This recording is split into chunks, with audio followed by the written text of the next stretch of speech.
I'm Rebecca. And I'm Hunter, and this is the Family Showdown!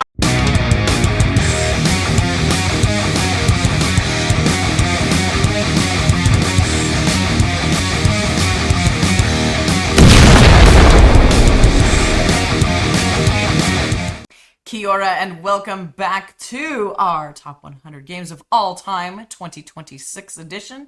And today, we've got some tasty, yummy, good games for you today because we're doing 30 through 21. What do you think about your list? My list. Are we doing a little sneak peek? A little sneak peek. Let's see what we got. Well, this is the hold and steady section of my list. Nice. Other than a new game. Okay. And one game that went up. Okay. No, went down. Went down a little bit. Everything else is within 5 of where it was. So 8 of my games are within 5 spots of last year. So holding steady. I'm going to call this my Cotton Eye Joe 10. Where'd you come from? Where'd you go? I've got new ones. I've got some movement. I don't think anybody... There's one game that was in the 20s the year before. Or 20... Oh, that's the 20s. Not even in the 30s. Nope. Yeah, just one in the 20s. That's it. The rest of them have all moved around. So there you go. Crazy. Cotton Eye Joe. Crazy. All right, let's kick it off. Kick it off right away. Let's do this. Kick it off right away. Bring it. With my number... What is your number 30? I don't know. Let's find out. Smartphone Inc. This was such a surprisingly good game. Yeah, it was. Oh, we gotta get the game. I honestly wasn't sure. The theme sounded one. boring to me. Yeah, I'll hold one too. Hey. So Smartphone Inc. is just what I would consider a midweight Euro game. Some might consider it a heavier Euro game. Yeah, we heard about it from obviously the Dice Tower, and they were I think Mike Galicio was the one raving on it, and we played it. We played it at a convention. Played at a convention, I believe, first, and then it's like, ooh, I must get this game. And so, Smartphone, basically, you're running a multinational phone company, which sounds kind of boring, but if you like economic games, this has... Be all over it. Yeah, basically, it's kind of almost area control-ish, and you're getting achievements and things like that, but the gimmick...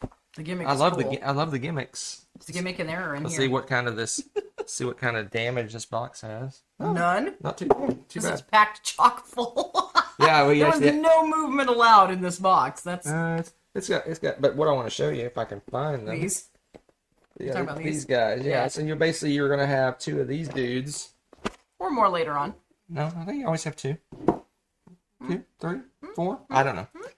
Basically, you take these 2 dudes, and these are your action selection cards. Which sounds weird. So basically, you're going to overlap them to make a series of selection of actions you're going to make, and the more or less you overlap, the more potential actions you can do, right? Correct. Or you make some other stronger. Yeah. So the more you overlap, if you want to do lots of actions, you overlap less. If you want to do less actions and I think it's more powerful actions. You overlap more. So yeah, it's pretty cool, and you get little add-ons that you can cover up, like little 2x2s that you can cover up, and you design. Yeah, you design your little turn to do whatever you want to do, and it's cool. It's a cool little game. We got the expansion. The main reason we got the expansion was it has a 2-player board and a 2-player kind of streamline-ishness. Right, and it's great. I mean, we enjoyed it. I think this one has its own little 2-player board inside of it. So basically, before it was kind of wide open. It's 2 players, and the 2-player board makes it more. Makes it great. Makes it 2 better. Players. Like, absolutely. So it's like a midweight Euro-y economic kind of game with some cool action selection. Going on. Super fun. Surprisingly fun because again that theme you're like what, but no, it's fun because you're unlocking all the different abilities and stuff that people want in their phones. Yeah, basically you're building features for the different phones and things like that. Yeah, so it's really nice. It's a good one. It ramps up nicely. It does. Boy, I got a beefy one. I got a fairly beefy game to get for my number 30. Do you? Yep. It is a sandbox game of greatness. One of my faves. This has been my 18. It dropped a little bit, probably just from lack of playing, honestly. With the expansion, Which, by the way, this has one of the best expansions in a game, period. This is one of those that if I was going to make a top 10 of expansions, boom, probably one of the top ones, if not the top one. Because it made it a two-player accessible game. Right, before it was It had to be at least, it was crazy janky. It really was. Really wasn't designed to play two players. Nope. It was a three-player game. In fact, if you look on the box, it says 3 to 5. 3 to 5, and boy, it was not two-player friendly. We played it that way because we loved the game that much, but we didn't care. There's so many things to love in this, and we have, Broken Token? Or Meeple Realty. Meeple Realty. Yeah. And that has saved this game too, because there's so many components. And what's beautiful about it is they have painted ships, so you can upgrade your ships throughout the game, and every single ship has its own painted mini for it. So you can actually turn around and just show it through the box if you want. Or not. And so Hunter's going to throw these in the floor. You have to open them nicely. Oh my gosh, I'm just waiting. Oh, look at that beauty. Look at that. They have their own little spots. Okay, this game, again, open sandbox. Upgrade your ships, and your ships you can focus on, because once you get it, basically you upgrade the ships, they're just empty space. You decide what you're going to build your ship with. Do you want to make it super strong with engines and stuff so you can fly vast distances at great speeds? Or do you want to have a weaponized ship so you can go and shoot things and pirate people? That's a lot of fun, by the way. You can do that too. Or do you want to have a lot of storage space? Do you want to be a merchant and be able to trade things back and forth? Do you want to do a nice balanced bit of all of those things? It's all about getting that fame, or renown, I think it is. Infamy, something like that. Basically, those are your victory points as you become more and more known throughout the galaxy as you're doing whatever it is you're doing. Whether it's shooting other guys, stealing their loot, accomplishing missions, doing merchanting, exploring, straight up exploration. There's so much to this game. And it's also intuitive enough, and the turns roll really smoothly, so that every time we go back to this, it's another one of those games where it takes less and less time to get ready to play, because we remember so much of it. And the two-player, the expansion, two-player rules, there's only a couple rules they changed. It did not change the game much. They did a beautiful job of it. I mean, super elegant expansion. Oh, it's such a fun game. And the other thing that's cool about this, you can make a Monster Epic Day game out of this, or you can say, hey, we're going to go into the first person's got 15 victory points instead. You can shorten how many victory points you go to, make a large game, short game. Yeah, you can make it run anywhere from a couple hours to 5-6 hours. Anyway, it's all right. Oh, whatever. Oh, it's so good. So good. It's okay. So good. Nothing special. Oh my gosh.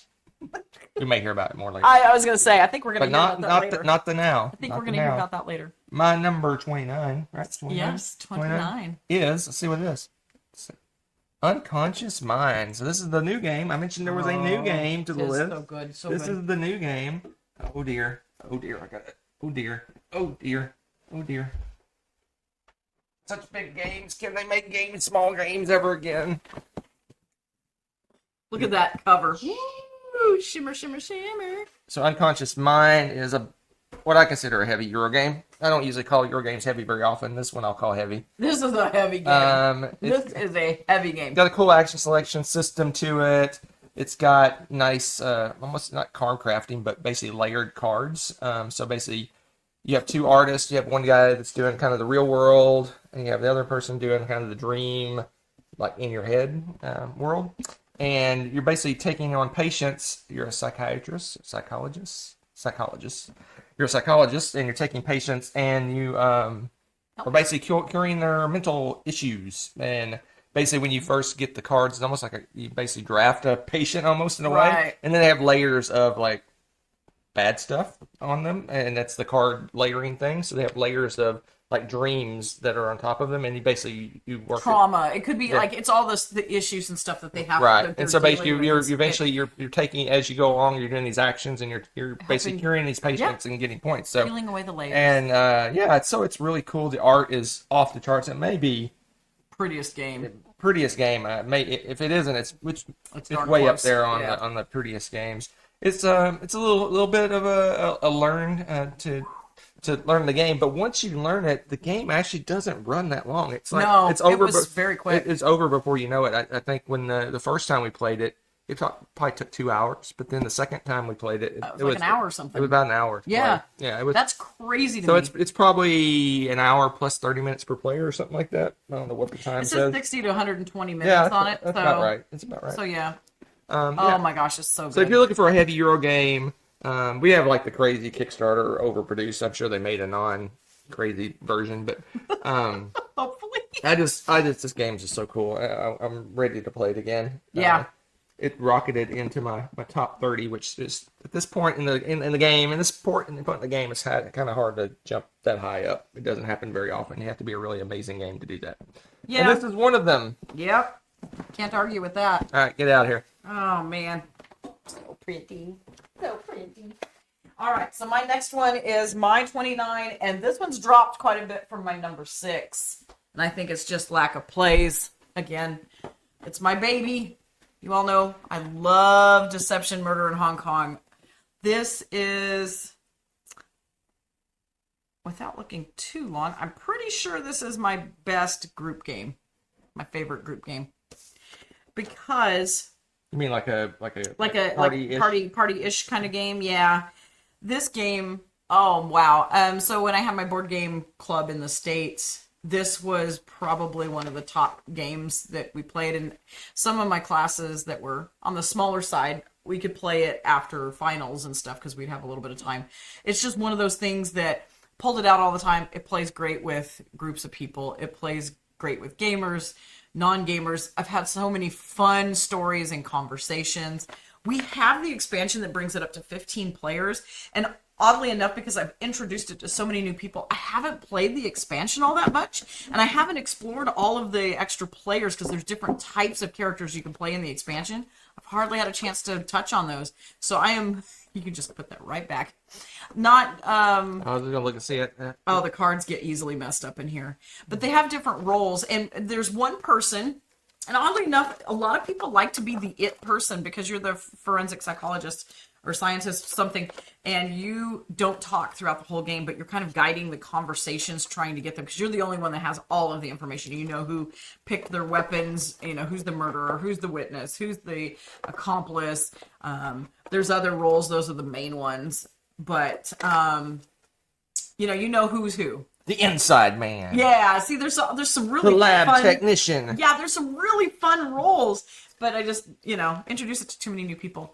So as the game's going on, the forensic scientist is just giving some clues on these big giant cards, and you just put a little token on it, like this one.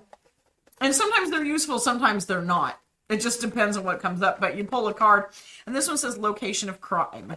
So the location of the crime could have been pub, bookstore, restaurant, hotel, hospital, or building site. Based on how people are talking and things, you want to pick one. It may be an obvious one, depending on what they chose for the murder weapon and the item left at the scene, or it might not be helpful at all to know. And so you're like, I'll put hotel and hope it guides them in the right direction. It's so fun as everyone gets quiet and they watch as you're putting the token down. Yeah, we have the crazy metal badges. Everyone gets a badge. And everyone gets one chance to throw their badge down. They're willing to bet their job on their career on who done it. And you get to throw out there the accusation. Oh my gosh, once that starts, it's just a snowball effect and everybody's accusing, or trying to trick somebody into making the accusation the wrong direction. It's fantastic. It's so much fun to play this game. I'd say it takes about, with a full group, good 30 minutes. I sometimes, depending on how fast the students are moving, I won't use the timer so much. You just kind of guide it how it flows and stuff. But there's 3 rounds to it. You go through and give everybody a chance to get some more clues and talk and discuss and things like that. Just an amazing group game. And so this one just missed my top 100. Oh my gosh, I can't believe you. It's off your top 100. Yeah. First year, it's off my top 100. It's 103, and it is my favorite group game as well. Yeah, it's Time's Up, incredible. Title Recall is not far down the list for this, but okay. Those two are kind of the two go-tos, right? Right. For big groups for us. Anyway. It's just so good. It's so much fun to play. Deception, Murder in Hong Kong. My number Hong Kong. 28 is not a group game. Okay. It is my favorite Garfield game. Ooh. Okay. And that is Paladins of the West Kingdom. You really do like this game. Yeah. This one has the stay power for you. It's my favorite one of all of them. Yeah. We've played how many of his games? Their games. I say their games. Yeah, we played tons of them, and this is my favorite. It's just got a nice balance of I like how the you're going up on tracks. There's like I think there's 3 different tracks that you're going up, and what's weird is you do an action to build a different track. So you're basically they influence each other, right? So if I want to build up the blue track, I'm not necessarily doing blue actions. I'm doing these other actions to force the tracks up. So it's like a balancing game. Yeah. Those tracks where you want to go. You're doing all kinds of is it card drafting? Is it? I guess. Yeah. You're drafting. You basically it's weird because most games when you play a worker, this is a worker placement style game. When you play worker placement, you have your workers in front of you and you put them out, right? Yeah. This game, each round you draft your workers and they have different. It's cards. They're printed on cards and you get different combinations of colors. So it's like, oh, I want to do this action. Oh, I need a green and a yellow or whatever, green, white, and red. All right, I need to be sure to draft the colors I want to be able to do the actions I want. So it's got almost like you plan your workers every round, which is kind of cool. That is fun. Yeah, it's really smooth game. It's got set collection and area control ish. You're basically putting little houses out on a board and getting bonuses for that, and it's just a really smooth game. It's my favorite one. It's not really close. I don't know what the next one down is from this one. Because if you watch the videos, you know as well as I do.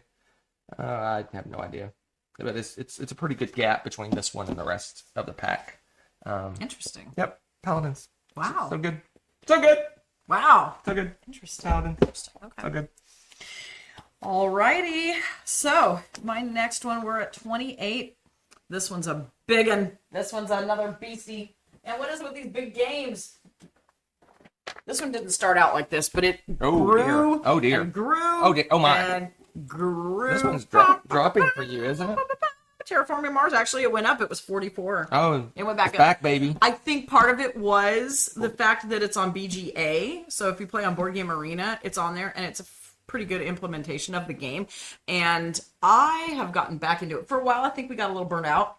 Yeah, we played it to We death. played it quite a bit, especially when we got this version. We did. We got this version, and then we tried with all the expansions. We're like, this is too much. So this is one of the ones we started with taking notes. Which things do we like to use? Which do we not? I think we're now to preludes and base game, and occasionally we'll throw Venus in. Yeah, I think that's about it. But colonists know. The colonists and stuff. The one where you do the laws. I don't even know what the name of it is. We were like, nah, we're not interested in that. Yeah, a lot of it's extra just feels like bloat to us, so we're not as crazy about it. Extra. It is. Extra bloat. It just adds to the time, and the enjoyment of the game for us is the base game. I mean, it's all about the colonizing Mars. It's such a scientifically nerdy, delightful thing. What do you... It just sounded like you're about to say it's all about the base. It's all about that base, about that space base. Yeah, no. It's... Oh, you're going to pull out the pieces? You got to pull out the pieces. Oh, if you open this box, you got to pull out the cool pieces. All right, fine. But you're trying to get, the oxygen levels and the temperature up on the planet so that it's livable and we can have plants and things like oceans. Woo, okay? We got oceans. And then you get cities. We build little cities. Look at those lovely cities. Oh, they're lovely. And they're different. Look at this. Woo, lots of different things. Oh, here's one with some greenery. You want some greenery? Look at that. Yeah. Look at that, baby. I love these. You can't tell from the thing, but it has a little spot to put your little cube. Yeah. That's one thing I really love about these games. And then if you're one of the jerks that has the stupid atom bomb one or whatever, you nuke somebody. Phobos down or whatever it's called. Yeah. Oh my gosh. It's actually 2 pieces to put together. It's hilarious to me. Like mushroom cloud. Anyway, the pieces are just ridiculous for the super deluxeified whatever edition they call us. What colossal edition is this? I have no idea. It's always colossal or ginormous or insano, whatever they call it. Yeah. Collector's edition, blah, blah, blah. So you get those up, and you're making card combos. You're building up some engines. You've got your own personal board where you're trying to chain up things to get yourself more heat, get yourself more greenery, trying to turn that out, and of course, you got to make those victory points. So, good game, good game.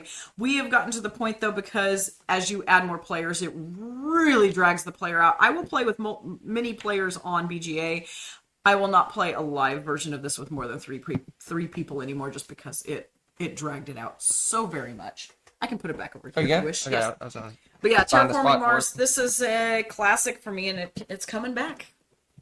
Back, baby. It's back. Speaking of back, no, not really. I was like, what is this? What do you have? I'm confused. I need a weightlifting belt for my next game. Okay, another big one. Merchants Cove. Oh, jeez. Hold on. Oh, This jeez. is a stand-up moment, as they say. I feel like I need to brace myself instead. Oh, thank you for not slamming that on the table. I thought, oh, everything's going to fall over. Look at this box. They don't even tell you what it is. Good luck, people. What? How do you... Yeah, exactly. Merchants Cove. So we got the all-in crazy... Well, we had mostly... Kind of needed it for the storage. Yeah. It took so many boxes for this. So, yeah, Merchants Cove. Yeah, we actually had like 3 or 4 boxes worth of stuff before we got the big box version. 5. It was a lot. Yeah, so Merchants Cove is a Euro fantasy themed game where you're a merchant. Imagine that.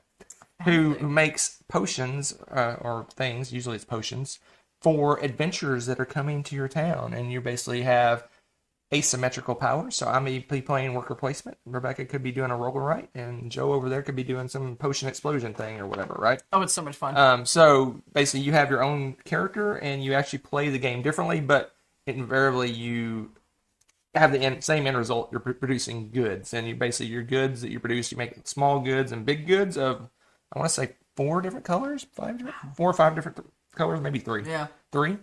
I don't know. Certain number of colors. Red, yellow, green, blue. I think there's green? 4. Is there green? Yeah, I'm pretty sure there's green. Anyway, so you're basically producing goods, and basically the merchant, the adventurers that are coming to town, like the warriors are red, so he wants red goods, and the mage is blue and wants blue goods or whatever. And you're basically trying to sell your goods for the best possible price to the merchants that are coming. You do that through there's other things you can get, little assistants that give you superpowers. And the only thing that really keeps this off the table is the teach is crazy, because if you have experienced players, you have new players, it's even worse. But you basically have to teach everyone, this is how the base game works. This is how the board works. This is how you get cards. This is how the adventurers come to town. And this is how you score points. And then I have to teach Rebecca how to play her character. I have to teach Joe over here how to play his character. And you go around the board. Right. If you have experienced gamers, you can potentially hand them Here's their their stuff. which we've done that, which is nice. But then it's like, oh, we're ready to play a game. Okay, everyone spend 15 minutes reading your character and let me know if you have any questions. Yeah. But anyway, once you play it for a while and you get kind of used to how the game works, it's really quick. I mean, basically your character description is a pamphlet. It's like 3 pages. Yeah, it's really not super complicated. It's just they each have their own uniqueness to them. But I love this game. It's so fun. It has me. There's what's that? You like it way more than me. That's crazy. Yeah. I just like the theme kind of sells it for me, because I like fantasy themed games, and I kind of like it when they take a fantasy game and trick it up, where that you're not just the adventurers going out and fighting monsters, right? So I like this game quite a bit.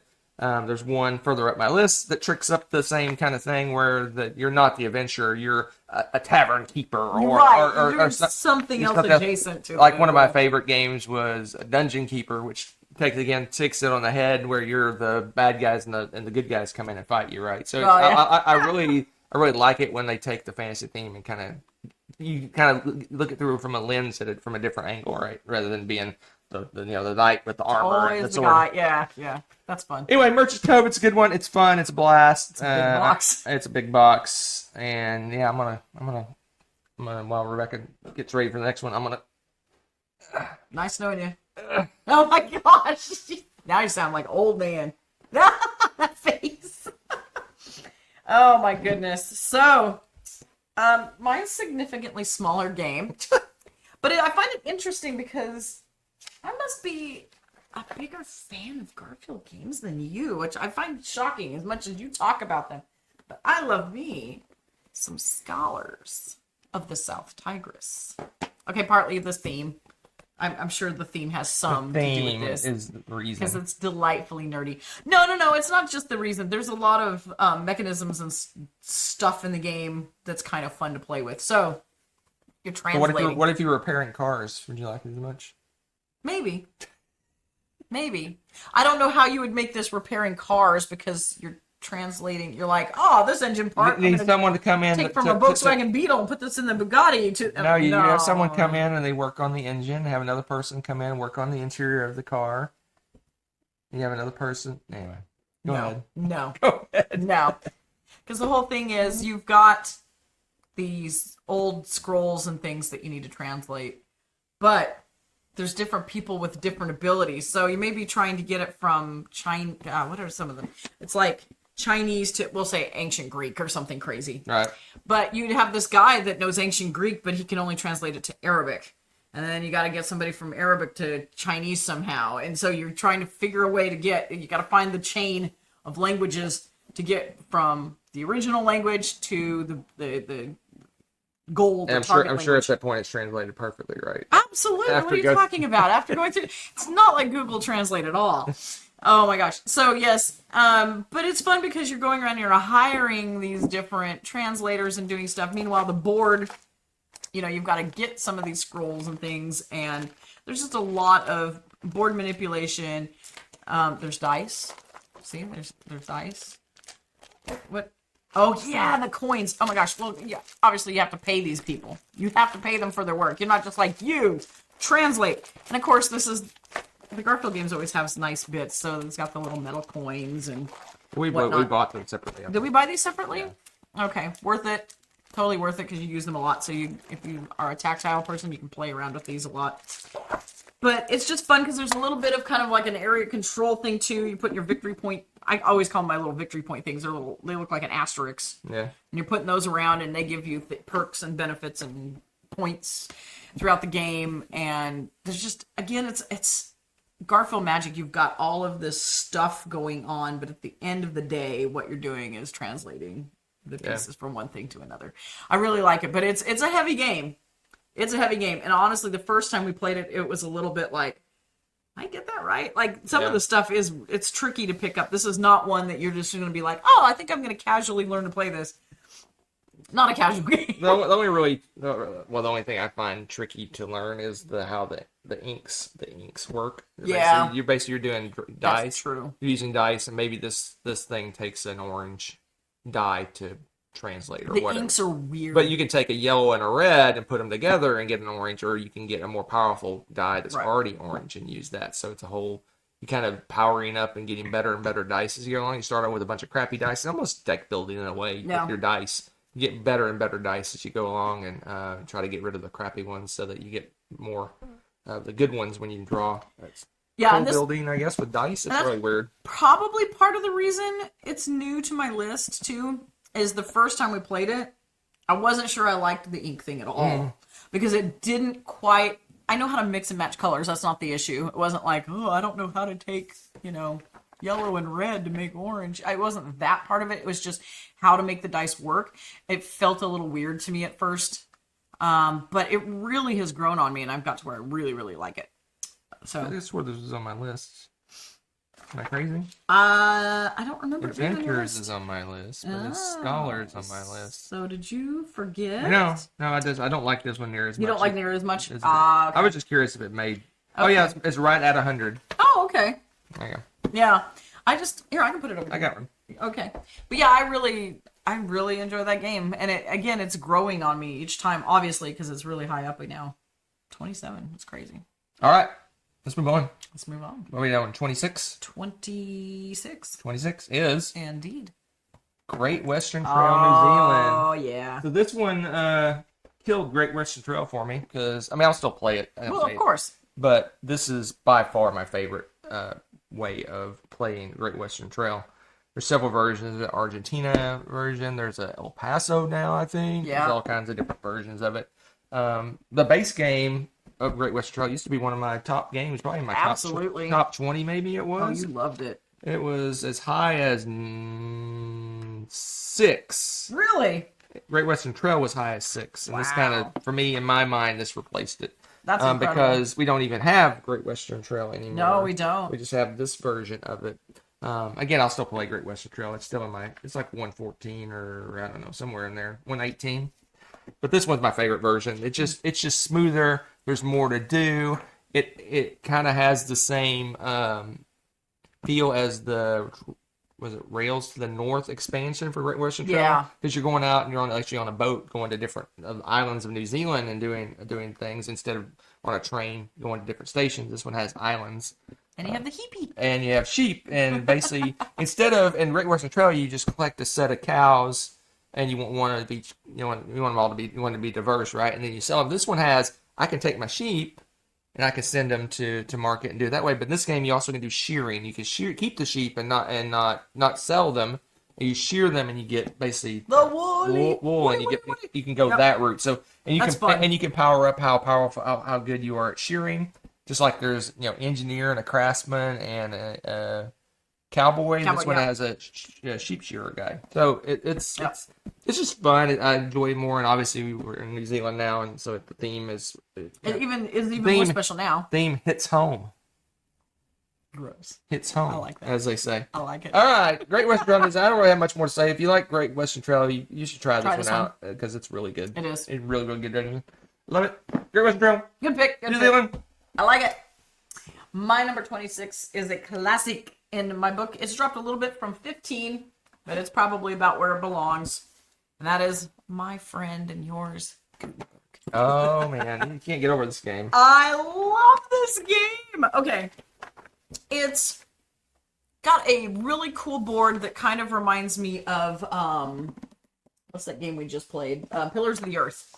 Because the board tells you what order you're going to do everything successively through the turn and kind of walks you through it. So once you learn the game, you really don't refer back to the rules because you just follow the cycle of the round. It's really nice.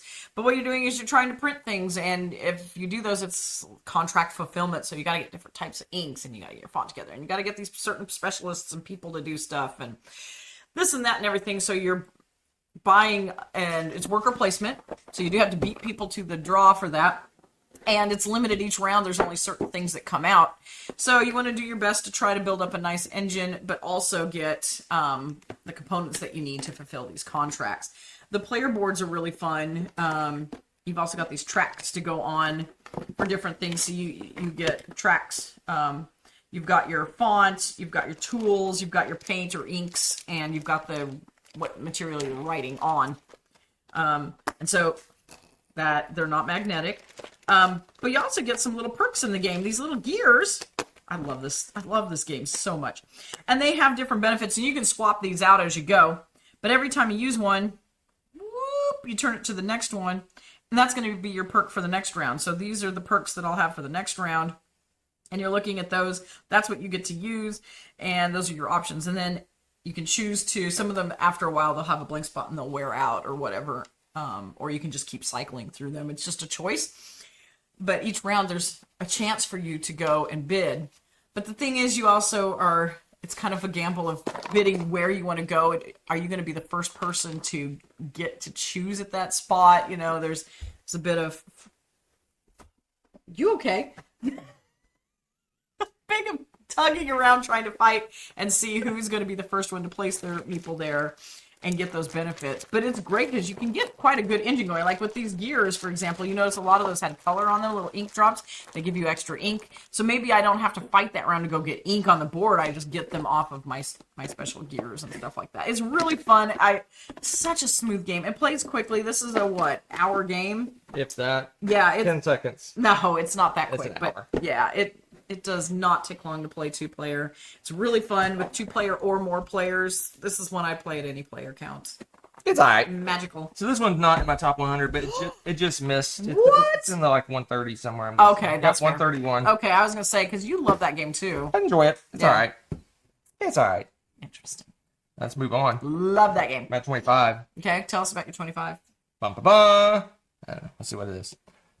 Skivvy. Don't bump a buh. Scythe. Oh, it's so good. It's so What is good. with these boxes? This one is just chock full of stuff. Yeah, this one is that one. There's no room to breathe in. I avoided getting the big box, and it's just a big pile. Yeah, we probably big pile of stuff. Yeah, it is. But anyway, completely full. Yeah, expansions galore. I love this game. A lot of people don't like it 2-player. I think it works just fine 2-player. We love it. And we mix and match. Sometimes we play with a lot of stuff. Sometimes we just play the base game. Yep.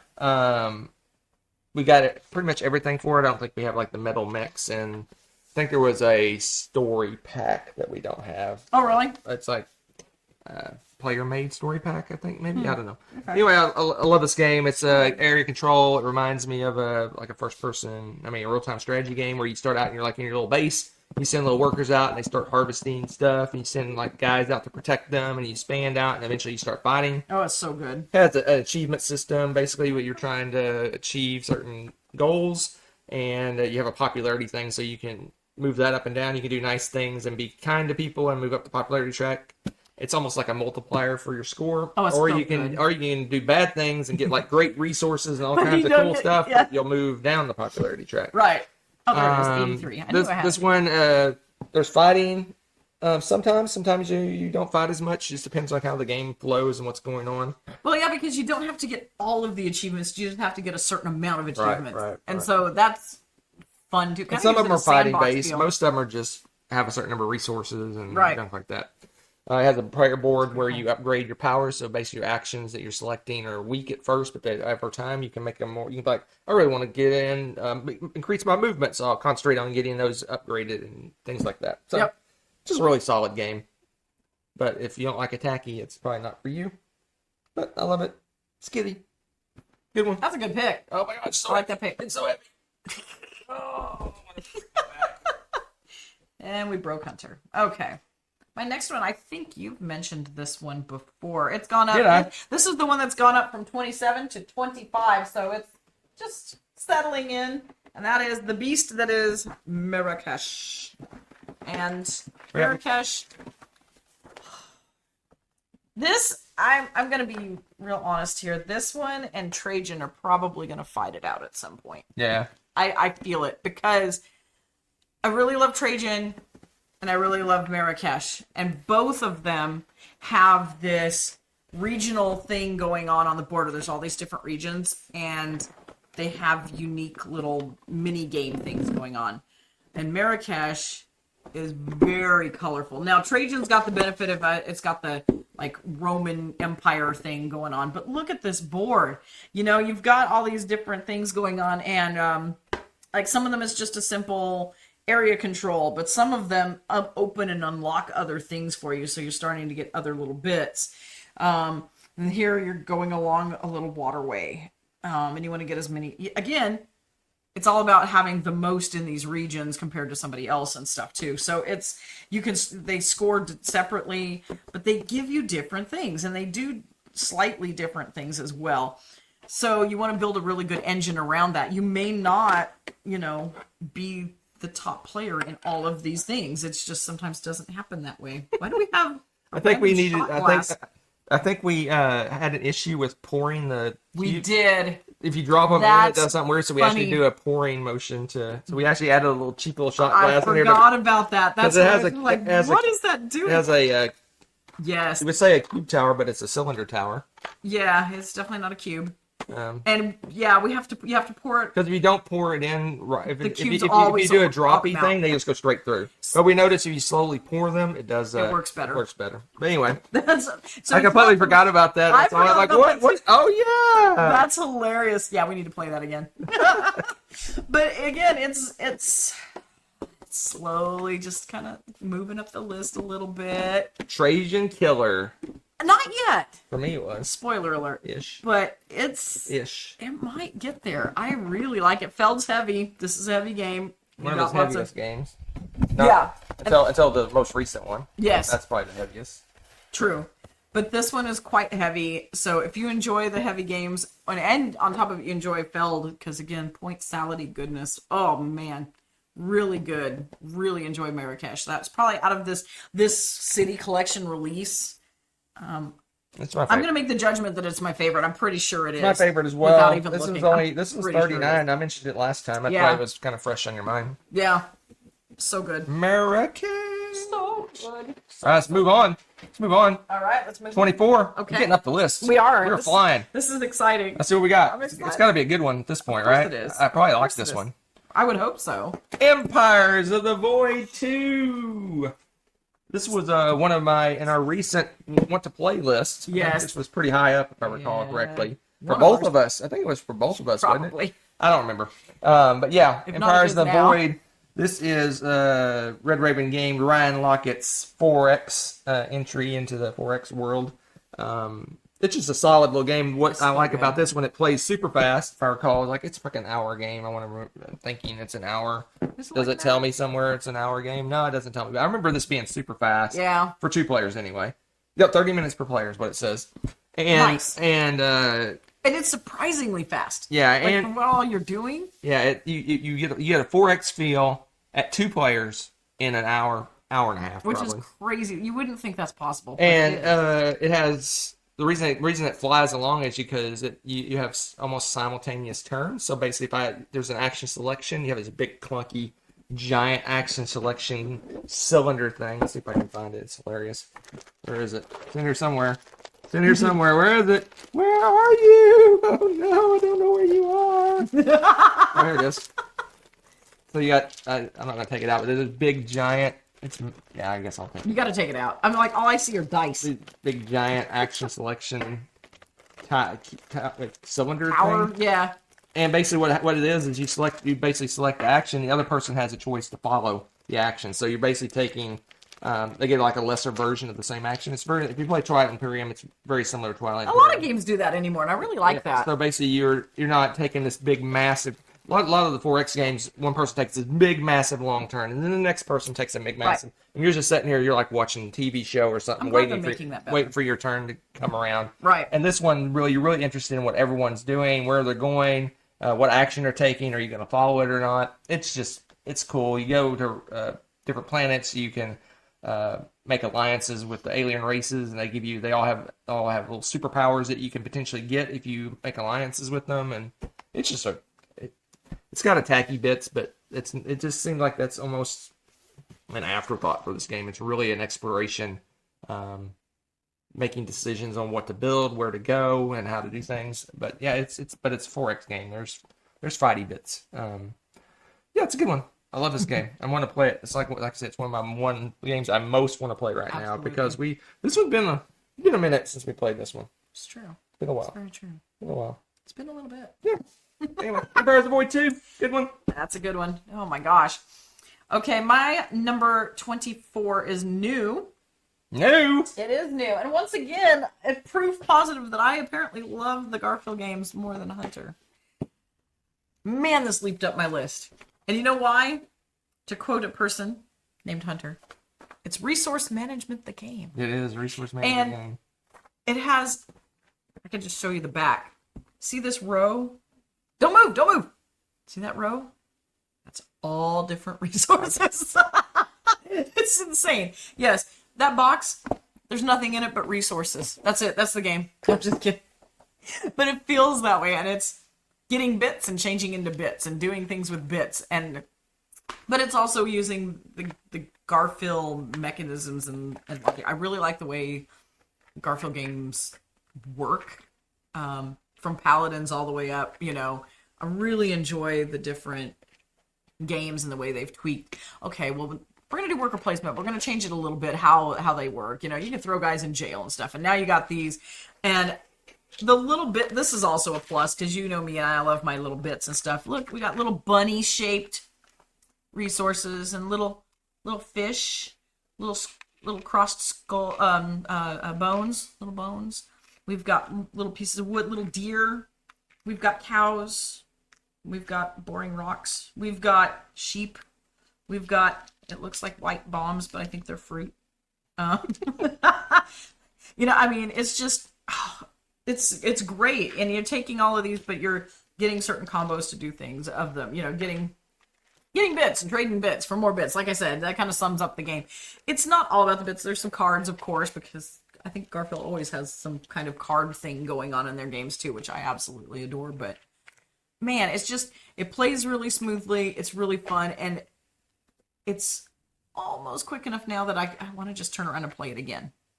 And that doesn't happen with a lot of games where I say, oh, I really want to play that again. I want to try doing something different this time or whatever. But I really feel that way with this game. And that's Scarabrai, and whew, man. And what does it say? 60 minutes? Yeah, hour game. Yeah, we played this and Inventors of South Tigers at WillyCon. And Garfield Game is, if you don't know, they're based in New Zealand. New Zealand. So they were there on site, and we just walked over and bought both of them. Yeah, and the little insert that you saw that they were selling that as well. So yeah, it's just really cool. Oh, and it's such a little box for such a big, chunky game. You know, ooh, look at that! The legend, the man, the myth. Yeah, the Shem. That signature. I love it. It looks like my signature. It kind of does. Anyway, yeah, so yeah, we enjoy almost all these games of all the really and truly, like there's not really a bad apple among them. So. There's not one straight up that I would just say no, I don't want to play that. Yeah, I'd actually be okay playing all of his games. So Scarabrai. Good times. Love it, love it, love it. It's probably here to stay. I don't think I've got a Cult of a New thing going on with that. What are we on? What number are we on? 23. We're on 23 already? We're on 23 already. Let's see what my number 23 is. What is it? Bam! Indonesia. Oh, that's a heavy hitter. I don't actually own this one. I've only played this, other than one time, I've only played this at conventions. That's true. And wow. This was one of my go-to convention game. This, when we were in the States. Mm-hmm. Every year there's a group that played it at Board Game Geek Con. And you were always there. I was like, that's the first game I look for and sign up for. This one is top of the list for me to play. The only reason we don't own it doesn't play two players. It's 3+ players. You really want to have the full, I think 5 players it goes up to. You want to have the full, close to the full player count, because the game is a economic kind of stock market game. It's got almost like 18xx feel to it, because you're running corporations, but you don't actually own you own the corporation, but it's like not yours. Like people can buy it from you and do deals, and they do mergers and things like that. It's really there's a board, and you're basically building out your companies, and you're basically almost area control. Your company's kind of spread out like little viruses almost across the board, and that's you think that's the game, but the game is happening up here at this level, and you're basically working with people and doing mergers and acquisitions, and okay, this person's doing a trading company, and I'm doing a business. We'll work together and have good deals, and then at some point, I'm going to take over your company, and it's just backstabby, and it's math the game. So if you don't like math, it's not for you, because you need to know how much is a merger worth to do. Is it worth $100 or is it worth $300 to do this merger? And if you overbid, you can cause yourself to win or lose the game. A lot of the games are decided at the very end when people are buying. All the mergers are happening at the end, and if you overpay, you have to make up that money somewhere, right? Basically, if you don't make a profit, if I pay $200 for this merger, I need to make $200 in profit to be able to get that money back. And it's a heavy game. There's a lot going on, but what's interesting about Indonesia, like I described, all these things happening. The rule book's like a few pages. It's a very simplistic rule book, because it's kind of got a procedural way where you go through phases. Basically this is the buy companies phase, and this is the acquisition phase, and this is the expansion phase, and it tells you exactly how all those work. But the game happens up on the table where you're doing these biddings for the companies, and it's just like I said, it's my go-to convention game. It's probably one of the biggest things I miss about the United States convention is obviously the people we get to play games with, but having opportunities to play these big mega games, you don't really see that happening too much here. The conventions are smaller, and people tend to play just smaller, quick, like convention games. Whereas where I go conventions, I'm playing Indonesia. Yeah, I'm playing Zaya. I'm playing Battlestar Galactica. I'm playing these big epic games. So that's really the only opportunity I get to play those games. Right. Well, especially that one, because I played Indonesia with you that one time, and I'm not a huge fan of it. Although I'd probably be better at something like that now. Back then I tried it. It was a bit of a stretch for me. But yeah, that's not my cup of tea, we'll say. Yeah, it's interesting. I haven't really been doing the ratings for this one, but this Yeah. one started off in 2019 at 105. I think that's the first time I played. Obviously, the first time I played Played it, yeah, yeah. and I probably got destroyed because I didn't know what I was doing. And then it kind of went up as I got As you got better, better and figured it better. out, But I you really played it more. this is a once a year game. Yeah. This is a once a year game for me. Yeah. And that's why it's dropped a little bit. It went from 105 to 74 to 23 to 29 to 18 and now back to 23. And I think it's probably going to creep down, Slowly creep down unless now. I get an opportunity to play it. Yeah, it's just so good. So Yeah. good. Maybe I'll find a Splotter fan in New Zealand and see if I can. There you go. hook up I and think play you with need them. to. You need to do that. 23, Indonesia. So my 23 was 48 before. Oh gosh, you love it now. Before it was garbage. We always say that. But it is, oh wow, I forgot how dense this box is. I tried to pick it up one-handed, my wrist was like, nope. Roll for the Galaxy. Held in place because reasons. It's Chaka. This is full of dice, little dice. And, okay, Race for the Galaxy. For a while, we had a kind of a love-hate relationship. When we first played that game, we loved the game, but we hated all the icons and stuff. And so it was kind of one of those things. You have to play the game a lot to get used to it. Roll for the Galaxy really helps with that to a point. You still have to know some icons and things, but the actions, you're rolling the dice and you're still selecting your action based on what dice you rolled. And going from there, the dice are, they're very brightly colored. And but they have different types of actions that you can do on them, and they also have some wild basically where you can pick and choose where they go and stuff like that. There's different mitigations and whatnot. Roll for the Galaxy is same. It's the same game, but again, it's dice based instead of with the card based. These have tiles, and you got the two different resources again to build planetary stuff or tech, and another game. It's funny, I've been talking about these games that have amazing expansions. This is one that has, again, this is probably the second best expansion in a game. Well, part of one expansion is good. The other expansion is kind of meh. Right. But the main one that we're talking about is the one that adds I believe it's orange dice into the mix. And not because they're orange, but because of what they do with the game. They add so much more to the game, and they really smooth out some things that needed smoothing, makes it feel like a much more engaging game. Oh my gosh.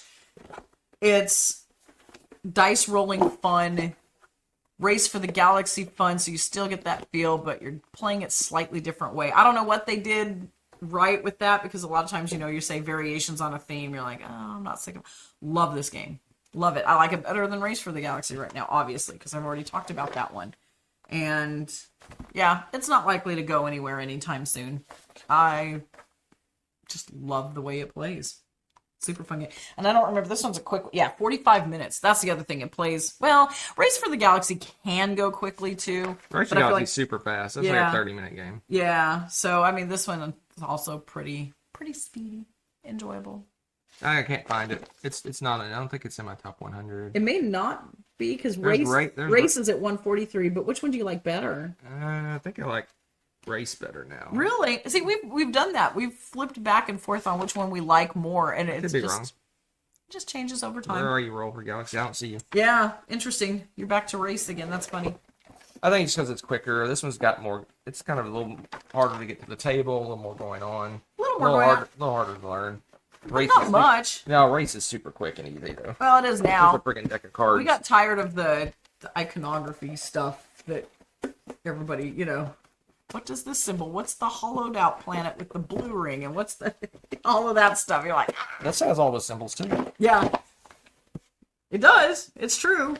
It's crazy. I don't know. We still like it all. You like it. That. It's what? Died. They died. They're dead to me. Oh my gosh. I love them. They're dead to me. They used to be kind of like this on my list together, and they slowly split over time. It's so weird. But yep, so now you're up to your 22. What do you have for your 22, good sir? I don't know. Let's find out. Okay. 22. Revive. Oh. Did I put that game on here? I've got to have that game on here somewhere, because that is such a good game. Love that game. Revive. Excuse me. So tell us about Revive. So Revive The is amazing tracks the game. Oh, it's 73. Okay. So Revive, we played this one at Board Game Geek, I want to say, when it first came out, and it was a little difficult to find. It was out of print, and it took us a little while to get our own copy, and we finally got it, and we played it quite a bit. Basically, you're going up tracks. You're basically building out on an area on the map. You have your player board where you're upgrading your clan abilities. I don't know what it is. They're clan with abilities. Tribe abilities. I don't know. With the aliens. And you're getting more and more efficient at doing the different things. You can choose, it's almost like a tech tree, a little tiny little miniature tech tree of abilities. It's card. It's almost like card drafting kind of way. You get cards, and then it's a deck building-ish. But when you play the cards, you have your board, your player board. You can slot it from the top, and to get resources, if I recall right, and you can slot it from the bottom. You get like an action or ability, and then eventually you can upgrade and have one on there where you can do a slide on the side as well. But yeah, the main thing is the area control on the board. You're building out little buildings and settlements, and you're spraying it on the board, and you're getting victory points for. If you get to the edges, you get some bonuses. You're getting these artifacts, which are like not only are they worth points, but they're also kind of a time decide how long the game lasts. So when all those artifacts run out, it triggers the end game.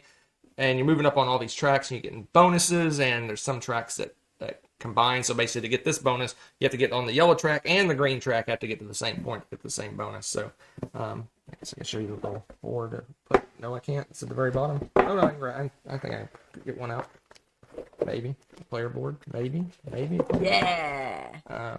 I love the player boards. So yeah, so this is where all the tracks. This is where all the action is. If you get to the different areas, these little circle areas. But you have to unlock more than one color. That's what I think. Some of them are just one color, but some of them are two. To get the good ones, you have to unlock. So, like to unlock this spot, you have to get 3 on the gray track. I guess that's gray, and then you have to get the 7 on the yellow track to unlock this one. So you can't just go, "Oh, I'm just going to focus on green." You can't. And if you want to get a lot of the bonuses, you kind of got to diversify on which tracks you're going up. And you have this other little thing that you go on the side. This is like your civilization abilities. I don't know. Yeah. And then the resources are tracked. Instead of having a bunch of resources, you have little resource tracks over here, which a lot of games are using that now, where you just have a marker where you mark where you are on the resources instead of getting piles of goods and stuff. Yeah. Oh, so. But I really like this. This is one of my favorite midweight Euro games. I wouldn't say it's my favorite midweight Euro game, but it's pretty high up on my list of really heavy. Midweight. I consider it midweight. It's not a Lacerda. It's midweight. Revive. It's a good one. I like it. Yeah, that's a good one. That's a good one. So we're on 22. My 22. I don't know if you have this on your list or not. I know you like it because we've had a lot of fun with this game. And that is Clank Catacombs. This has killed all the other Clanks for me. All of them. You heard me. But this is honestly, to me, it feels like the original Clank and how it should be.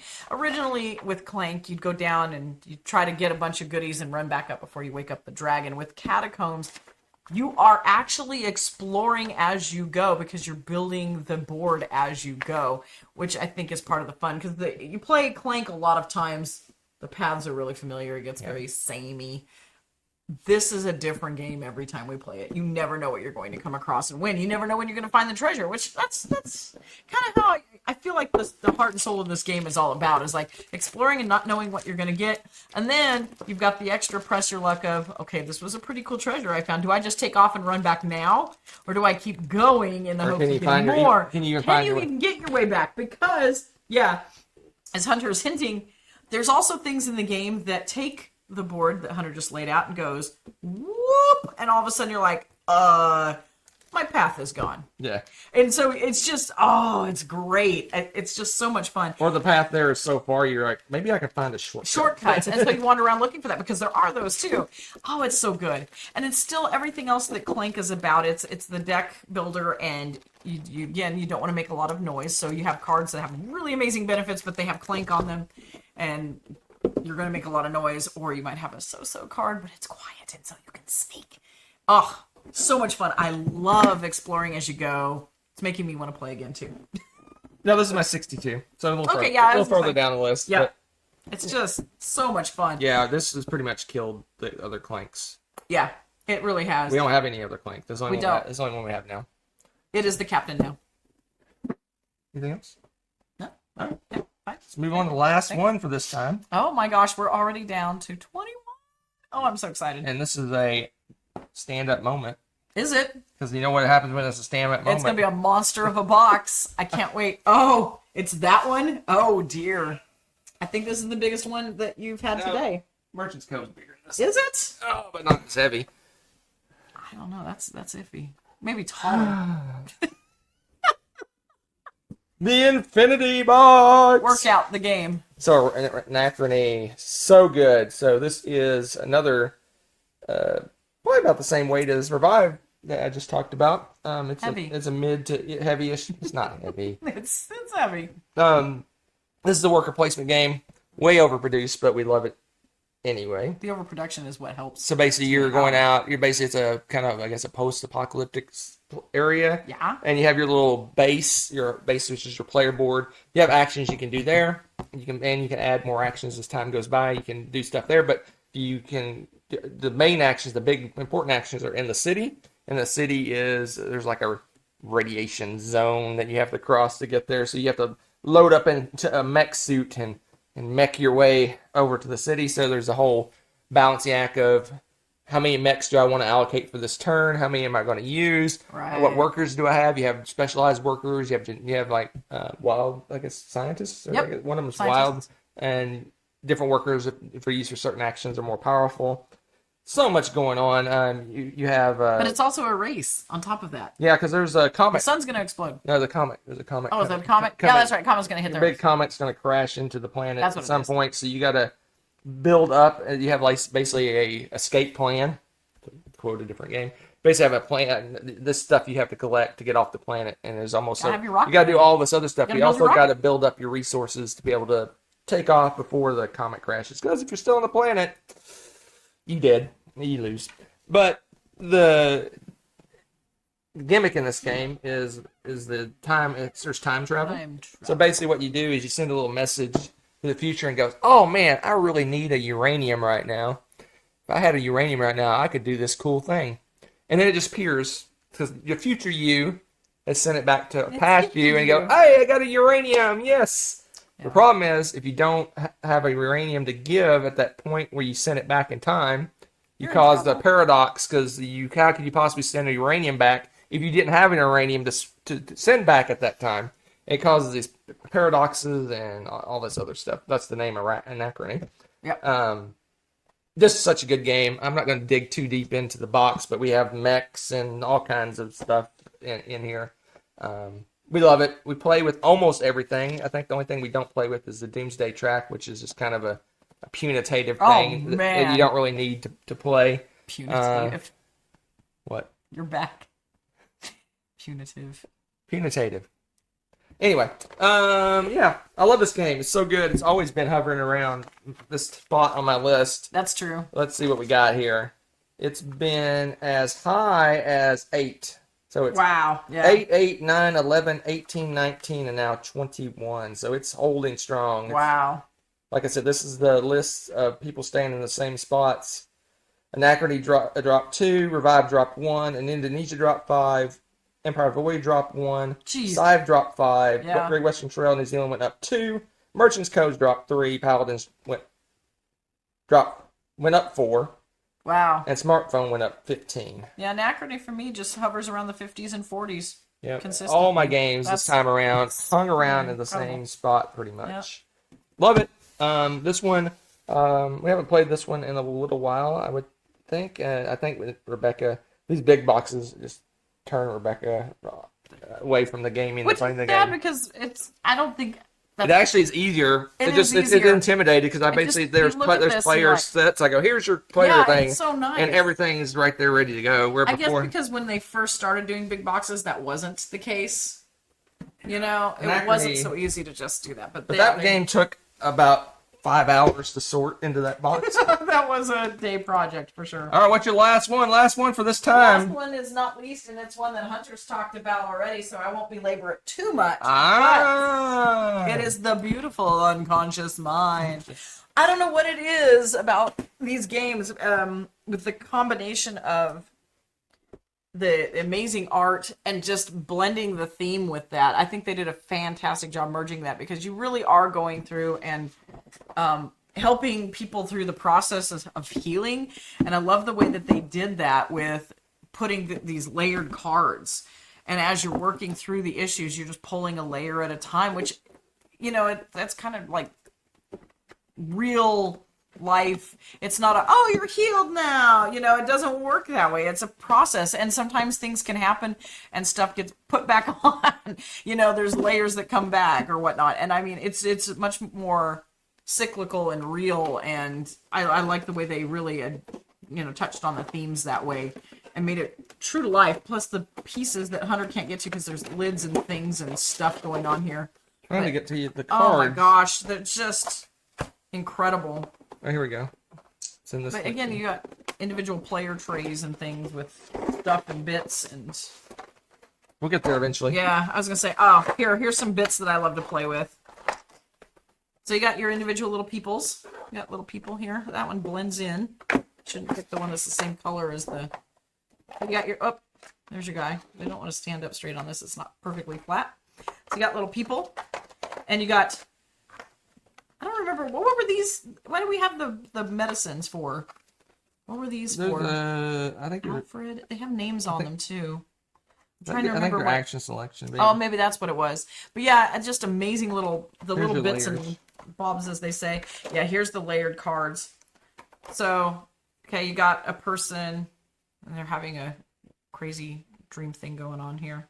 But then you add a layer on top of it. Ugh, that's creepy.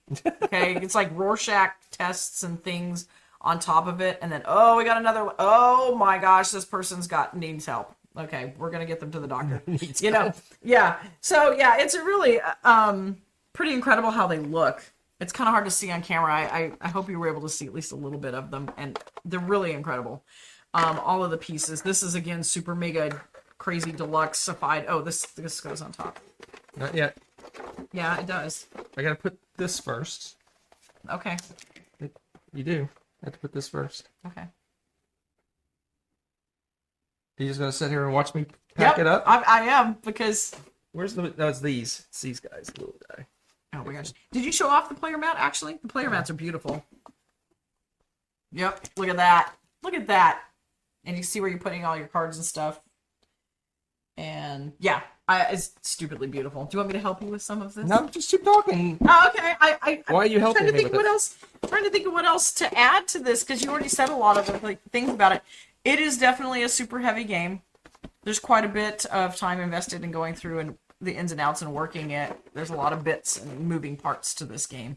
But once you start to get into the process of it and going through the flow and getting your patients in, because you can have a certain number of them, and you might have them in different stages of healing and whatnot. And I really like seeing that the process and the flow of it throughout the rounds. So, and I'm trying to think, it's not necessarily, you do want to heal people completely, because that's where the main victory points are, if I remember right. Isn't that correct? It's like complete heal.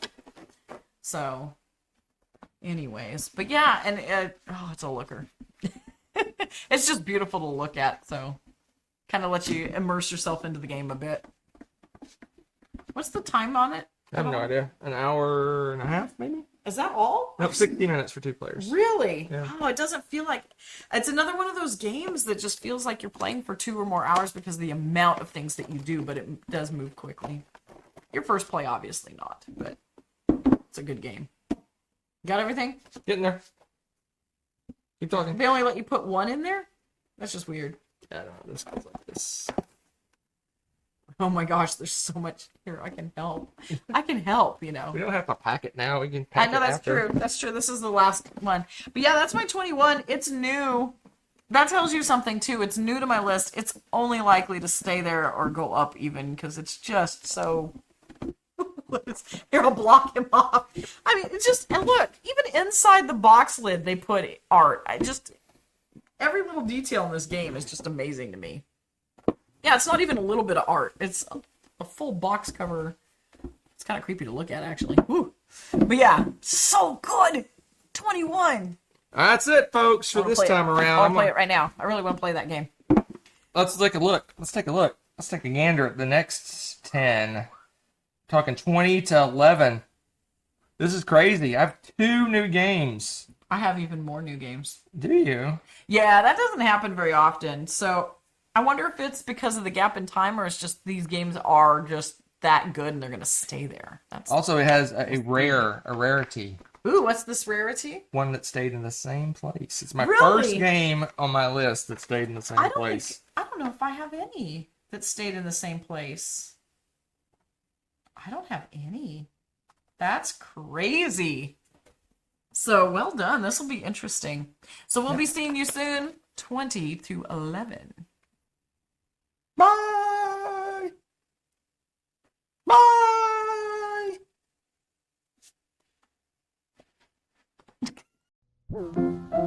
Let's all go to the lobby. Let's all go to the lobby. Let's all go to the lobby to get ourselves a treat. Delicious things to eat. The popcorn can't be beat. The sparkling drinks are just dandy. The chocolate bars and the candy. So let's all go to the lobby to get ourselves a treat. Let's all go to the lobby to get ourselves a treat. Thanks for watching. If you enjoyed this video, give it a like. Click subscribe to join our wonderful viewer community. Want to be notified when we upload a new video or go live? Click on the little bell below.